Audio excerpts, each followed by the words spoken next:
Hey everyone, Irene Lyon here, and welcome to this entire world of nervous system health and healing.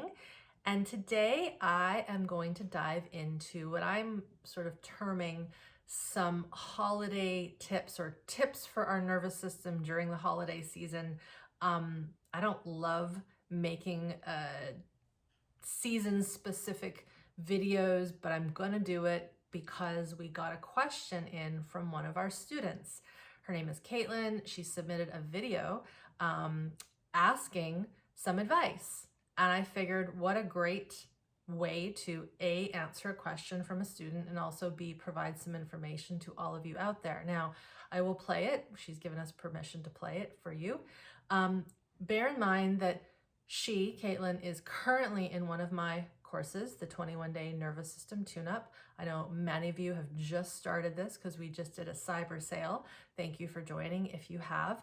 So the context I'm going to lay out is around those of you, or for those of you who are already learning about your nervous system. You're bringing in nervous system basic practices that I teach in my classes and courses. If you aren't there yet, that's cool. Have a listen, and then maybe after this, go over to my site and start one of my classes, download one of my audio samplers, or start the 21-day nervous system tune-up. And the reason I mention that is when we are faced in stressful holiday times, family stress, that kind of stuff, we really want to have resources and tools and practices and understanding for what might be going on in the family dynamic. And it can sometimes really help when we understand what's going on from a nervous system point of view. So we'll play Kaitlyn's question and then I'll come back with some answers. Hi Irene, my name is Kaitlyn Osborne and I am taking the 21-day nervous system tune-up course. And I had a question as we go into the holiday season and seeing all of our families. And personally, for me in my situation, I don't live near my family, and so I'm going to visit them for Christmas and coming into a different environment than what I have chosen to live in.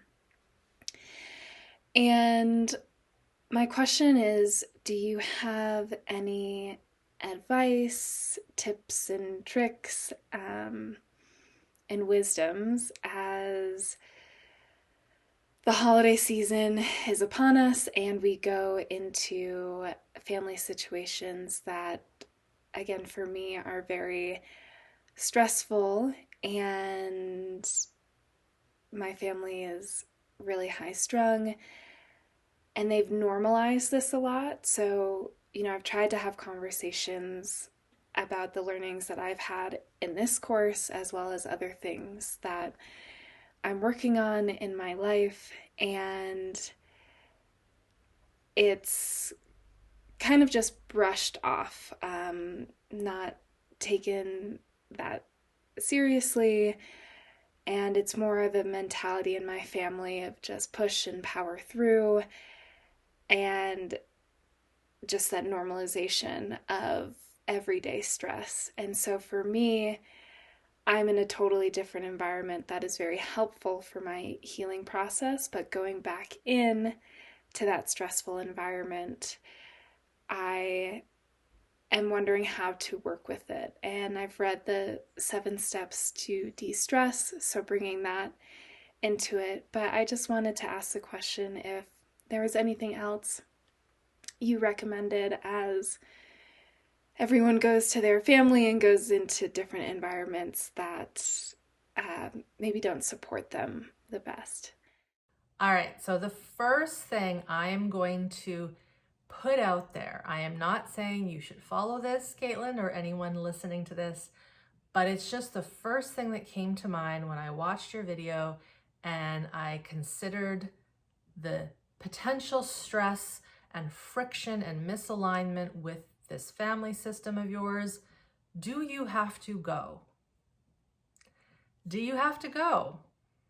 I know that might seem a bit radical, and there is a lot of old triggers and activations and histories for many people and their family systems around the holidays. Now, I'm not saying sever ties with family. Now, there is an instance, and I know many people who have had such horrific, abusive, adverse upbringings that they do have to completely sever ties from their family system. Now, there is a case for that. Some people I know have to literally move countries to get away and even flee from a very abusive, not just family system, but culture. Now, let's just say that isn't the case. You want to keep connection. Why not, say, you know what, this year I think I'm just gonna do my own thing. Why don't we plan something in March? Why don't we plan something in April? Why don't we do a summer holiday? That kind of thing. Now, the reason I'm suggesting this is we have to remember we're adults. I'm an adult, you're an adult, Kaitlyn. As adults, we have the right to choose what we do with our time. And I know that might, again, seem like there's this inner voice saying that there's no way I could do that. This person will get mad, this person will get sad, I want to see my nieces and nephews. I get it. But when we are starting to heal our nervous system and we're starting to break out of old conditioned patterns, personality behaviors that we've had to build to survive a family system, let's just say, it can sometimes help to have some distance so that you can really solidify, grow your capacity, and do what you want to do. So I'm just going to throw that first piece out there. Again, I know it might seem a little radical, but chances are no one will die. Of course, I can't make an assumption there, but probably not if one decides to miss a weekend dinner. Can't say, there's no reason you couldn't call, have a Skype session, a Zoom session, send a gift, that kind of thing. But as human beings and adults, we need to take care of ourselves. And of course, if we have little ones, kids, we need to take care of them. And so again, I've heard so many stories where adults are so stressed because they know when they go to family dinner, so-and-so is verbally abusive to the kids, or so-and-so does this to the kids, and I can't stand watching it. And I say, well, why go? An animal in the wild wouldn't put their cubs into a toxic, abusive situation. They just wouldn't. They would run the other way. They'd find somewhere else to live. So that's the first thing I will let you and everyone just ponder. The second thing, how can you, let's just say you go, how can you not worry about trying to teach your family system about what you're learning? Now, this is also something that can get some of our students into trouble, is they will have this aha, this light bulb, this is why our family system is so screwed up. This is why Uncle so-and-so is addicted. This is why little Johnny has ADD. And you're learning all this amazing stuff, and that's wonderful for you. But when a system, a family member hasn't actively engaged and isn't wanting to learn this stuff out of their own volition, it will be threatening to them, typically, for someone who's so happy and so interested to try to teach them about the nervous system. Some people just aren't ready, and some people never will be ready, and we have to be okay with that. So again, best practice, when you know there's misattunement and misalignment with the family system, and they're really not interested in healing generational wounds, figuring out why they're always stressed, there's always fighting, or there's always shutdown, or whatever it might be, stay in your lane, use the resources and tools, and I'll get into that in a second, that you are learning, and have empathy. If anything, I think that is something that we can have when we understand nervous system physiology, is we do see things differently, and we go, wow, that's why that happens. And look at it as, you're going to a zoo and you're just being observant of how these dynamics happen. It could be fascinating to really just look and be there as a daughter, as a niece, as a sibling, and just be with that family system in a way that is, we could say, surface level, right? You're probably not going to have deep conversations about healing intergenerational trauma and the past life trauma that you're remembering and the procedural memories you're releasing and the shaking responses. That's for you. And so again, this isn't just for you, Kaitlyn, this is for all folks here who are finding this work and are just, whoa, you want to share this with the whole world. Not everyone in the whole world is ready for this nor wants to be ready for it, and we have to be okay with that. The next thing I will say is, let's just say you're there with family. Do you have to stay in the house? Can you be in your own space so you can go home or go to a hotel room or a rental unit and be on your own? Is that possible? That is one way to mitigate being constantly in that toxic soup, and then you have an ability to resource and do your own thing for portions of the day. Let's say you can't do that due to finances, or there's just nowhere to stay. Let's say you live in the country or something like that, or the family does. How can you have boundaries in the space, the family space? Now, of course, if the system isn't used to you setting boundaries, that could cause some friction. So again, you have to be calculated. You have to be tempered with how the boundaries are made, because you don't want to spike up more survival stress, which will then make it harder on you and everyone else. But how can you instill little bits of boundaries? How can you say, you know what, I'm gonna go for a walk, or I actually let me go get the groceries. Oh, we need milk, I'll go get that. Or there's kids, let me take them out. There's a dog, let me take the dog out for a walk. No, I feel like being alone, right? Those sorts of ways that you can have boundaries so that you have little breaks during your time. The other thing is strong routine. So again, this kind of falls into getting outside, going off and doing your own thing as much as you can. But let's just say there is nowhere to walk and you can't escape. Go into the bathroom, lock the door, have a very long shower, have a long bath, turn the tap on, flush the toilet if you need to get some healthy aggression out, or you need to run on the spot to get some fight-flight energy out.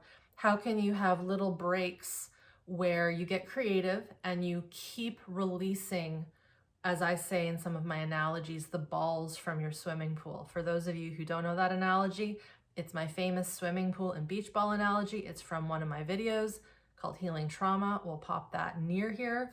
But how can you keep the balls out, and how can you keep your capacity as big as possible? And then the basics. Can you stay connected to the ground? Can you stay oriented to the world around you? Can you see nature around you? Are you able to notice your breath? Are you tensing the whole time and you're not letting that tension go? So how can you, throughout the day, throughout dinner, just like you're going to a dentist appointment you don't want to go to, rather than being clenched the whole time and then have a migraine headache at the end of the day, or have your guts be all in flips, how can you keep titrating? How can you keep releasing the tensions that are building? How can you soften the face, the eyes, the jaw? Movement is so important in these situations. So that's why I say, can you get out for a walk? Can you get into a shower, get some good hydrotherapy going, some hot water, some cold water, just to stimulate the blood, to stimulate the body, all those sorts of things. The next thing I'll say is help. So there's something to be said about you're in a, let's just say, a family system. There's a lot of sympathetic charge. Help. Clean things, wash dishes, volunteer to cut the carrots, play with the children. That's why I said, take the dog out if there is a dog.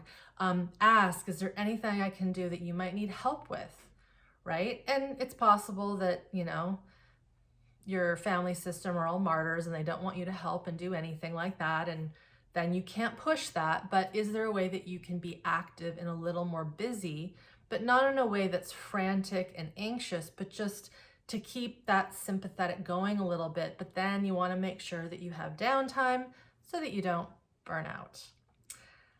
that is all I want to say for this. Again, first thing, do you have to go? Radical, I know. Second thing, how can you have boundaries, but of course be cautious with those because you don't want to spike up more stress. How can you be resourced? How can you use all the tools that you've been learning through me and my courses so that you stay connected, you stay in the environment, you keep releasing the stored up stress, the emotions, all those sorts of things. And then how can you keep busy and just be engaged in a way that isn't about deep conversations about healing the planet and healing your nervous system and all the bad things that your family system did to you? How can you just make it really simple? Talk about the weather. Talk about something that isn't, a world event that is super duper stressful. This is why I think watching funny movies, playing puzzles, playing games, Christmas movies. I don't watch these things, but I know there's a reason why people have their favorite things at Christmas. Everyone can connect and the story and the plot, but it's a way that everyone can be together in an aligned way. I hope this has been useful, Kaitlyn and everyone here. Like I said, for those of you who haven't started to learn about your nervous system and you haven't started to cultivate growing capacity and all these tools of staying connected to self and the environment, now is the time to start. There's no reason you can't start now for this current holiday season, but let's just say you're locked in, you gotta go. Next holiday season, how can you make it different? Or the next time there's a family gathering, can you go in with some of these ideas so that you come out a little more resilient, not super stressed, and not traumatized? Because why do we want to put ourselves into situations that are going to traumatize us over and over again when we know that that is the history of going into these family dynamics? So thank you for listening and watching, everyone. Again, thank you, Kaitlyn, for your question. I have a feeling this will hopefully help some of you who are not too sure what to do about the upcoming season. Take good care, and we will see you next time.